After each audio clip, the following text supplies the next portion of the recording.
to Tanzania. Lord have mercy. You know, while we are slacking in Nigeria and so many other countries, the man is doing wonders. Have you heard about the new president of Tanzania? They call him the Bulldozer, and rightfully so, because the man is bulldozing corruption, laziness, and overspending among government officials. Ladies and gentlemen, meet the man that gladdens my spirit. I hope that all African presidents are watching. Well, they're probably not watching, but anyway, I hope they can learn a few lessons from the man, Dr. John Magufuli. He's a farmer's son whose first real job was a school teacher, and then he educated himself as an industrial chemist and eventually became Tanzania's Minister of Public Works before winning the election in November of last year. Yeah, just last year. You would not believe all that the man has done. The first thing he did was to suspend the Independence Day celebration. He said, what are we celebrating when people are dying of cholera? I was like, whoa, how many people have died of cholera in Tanzania? 74? 74 people? How many people have died in Nigeria? My father and my God. Thousands of people. Boko Haram has killed thousands of people in Nigeria, and we did not suspend any party or ceremony. Even our new president was in Ogun State, you know, celebrating in Ogun State after the incident that happened in Dalori. Meanwhile, a president cancelled Independence Day celebration because like 70-something people were killed by cholera. So they were supposed to spend 4 billion Tanzanian shillings on that ceremony. But Magufuli said, no.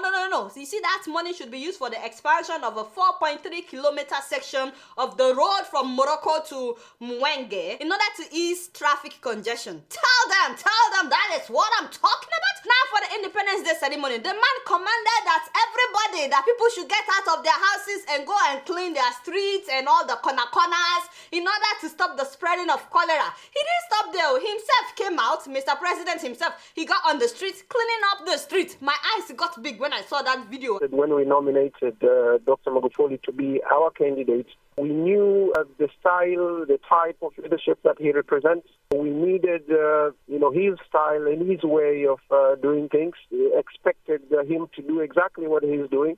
When some Nigerian officials, even those that are not even president, they are not president, when they will be feeling pompous, because of what he did, his own officials also got on the street, cleaning up the street. Imagine what will happen the day we see Oga Saraki with a broom, or Oga Dino Melaye, or Senator Ben Bruce. That man's very, very loud on Twitter. Anyway, the man banned all foreign travels by public officials, public servants, except when it is essential travel, and they must to get permission from him or from the chief secretary. In fact, on the 21st of November of last year, a group of 50 officials were going on a tour of Commonwealth countries. The president cut down the list from 50 people to 4 people, and he saved the government 600 million Tanzanian shillings. Recently, during the Commonwealth conference that President Uhuru Kenyatta attended alongside other senior government officials, his Tanzanian counterpart slashed the size of delegation to the conference from 55 to just 4, thereby saving millions of shillings. Money they would have spent on tickets, accommodation, and per them, no more traveling abroad for all these officials. He said, well, the high commissioners and the ambassadors and the embassies abroad should be representing Tanzania when they are invited. Which makes a lot of sense. Why are they abroad if we also have to be going abroad, No more first class and business class travels for all officials except Mr. President, the Vice President, and the Prime Minister. Only 3 people. No more business class flying. That means they have to fly economy. Oh my God. Some of them will collapse.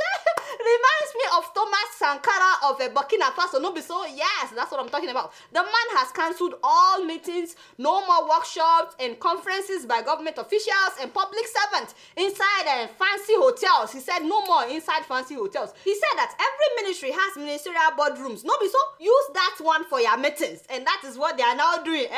Soon after coming into office, Mr. President went to Muhimbili Hospital unannounced. He just walked there and he walked through all the terrible parts of the hospital that they would normally hide from officials. All the dirty places, all the places where people were sleeping on the floor, where equipment were not working. After seeing many equipment not working and some patients on the floor, the man fired the director of the hospital. He fired all the hospital board members, and he ordered that all the machines that were not working must be repaired within 2 weeks. If not, he would fire the new director as well. Apparently, all the doctors knew that the machines were not working, but instead of repairing them or asking the director to repair them, they were referring patients to their own private hospitals. Sasa wewe ipi MRI inayofanya kazi ni iko wapi? Hospitali zote za private zinafanya kazi. Kwa hiyo za private zote zinafanya kazi. CT scan za hospitali za private zote zinafanya kazi.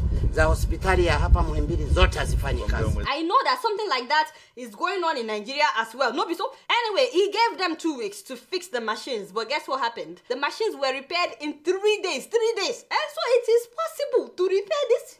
And then when they opened parliament, they planned a state dinner that would cost 300 million shillings. And when he heard about it, he said, you see this 300 million shillings, make it 25 million. Whatever we can eat with that, we will manage. Now, the rest of the money, he said they should use it to buy hospital bed for that hospital that he visited, you know, Muhimbili Hospital. So they bought 300 brand new beds and mattresses and 600 bed sheets from that money. Can you imagine? They would have eaten with that money and that would have been the end of it. Now they have 300 brand new beds to admit people into the hospital. By the way, he said that why were engineers using V8 engine vehicles when they were supposed to be using pickups? He said that is more suitable for their jobs. So now they've changed all the vehicles. No more sitting allowances for officials. He said, how the hell are you paid allowances for a job which you have a monthly salary? That also applies to members of parliament, by the way. No more sitting allowances. It was so funny when I heard that the day after he was sworn in, the State House officials were showing him around, you know, his new residence, but he was not really impressed by that. Instead, he decided to take a walk to the Ministry of Finance. He got there and he told them to get their acts together. He asked why some employees were not in office yet, and I heard that since that day, the traffic jam in the mornings has really increased because people no longer show up late to work after Mr. President's visit. Now he ordered that no more tax exemptions for the big people. Everybody must pay taxes, including the big people. The other day, when he was going to officially open parliament, instead of him to fly the 600 kilometers, the man decided to drive. He drove the whole 600 kilometers from that to Dodoma. He has reduced his own convoy. He even reduced the presidential delegation that travels with him. He surprised everybody when he chose a female vice president. All the big boys were shocked. They were like, what? It's a new day in Tanzania. And then he chose a prime minister that nobody has heard about. They said that this guy has a reputation for hard work and no corruption. All the big guys that thought that they would be prime minister are still in shock, by the way. So after his visit to the Ministry of Finance and that hospital, without announcing, all the other ministries have fastened their belts. Everybody is now hardworking, including a sector that people consider very corrupt. That is the port, where people normally pay bribe to get their stuff. I heard that it has suddenly become the most efficient place. No loads are missing, things are done quickly,